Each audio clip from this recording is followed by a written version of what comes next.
everybody's watching the forecast right now because there's so much travel happening, Matt. Yeah. Here at home tomorrow, we're talking snow. Yeah, it looks cold enough for some winter weather, Steve, on this corner of the country. Not a big event whatsoever, but enough that we'll have a dusting on many surfaces, enough to slicken up roads during the afternoon, and then perhaps the chance for a few additional inches tomorrow evening and tomorrow night. So the morning commute on Tuesday, really no issues, but it's the afternoon hours into the early evening that could feature some tough travel conditions. This being a clipper system coming in, really bringing the swath of widespread light precipitation out there during most of tomorrow.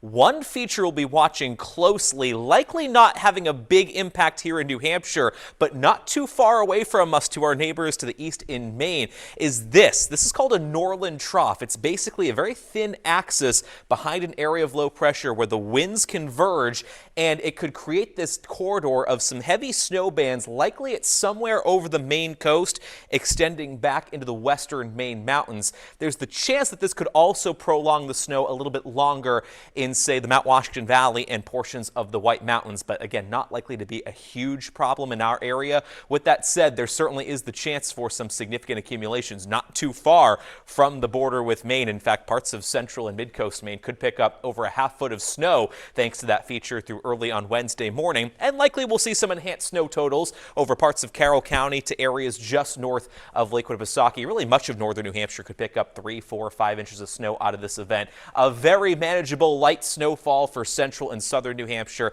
It's a 1 to 3 inch snowfall for many into the wee hours of Wednesday morning. So again, tomorrow morning, really no issues out there. Increasing clouds, but largely dry for the ride into work. The first flakes fall in southwestern New Hampshire around or just after 10 a.m. This spreads northward to Lebanon and the Merrimack Valley closer to noontime, likely getting into the lakes region and points north by around 1 or 2 in the afternoon. And here we go for the evening commute. It is snowing statewide. It's again mostly a light snow out there that really does start to pile up a bit more after dark. That will continue through a good chunk of Tuesday evening and Tuesday night. There's that axis of some steadier snow developing in Maine, and again, some of that could extend back into parts of Coos and Carroll counties through very early on Wednesday morning as lingering mountain and eastern New Hampshire snow showers tend to fade away late morning and early afternoon. That is the system right now. Doesn't look like much, but gathers a bit more energy overnight and then gets here by tomorrow morning. One very weak piece of energy out ahead of it,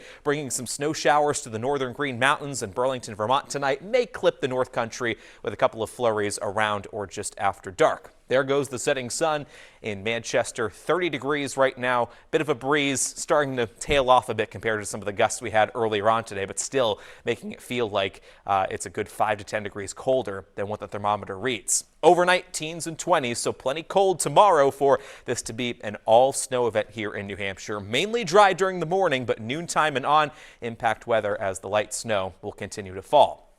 Let's skip ahead to what follows the snow, which is Christmas Eve and Christmas Day.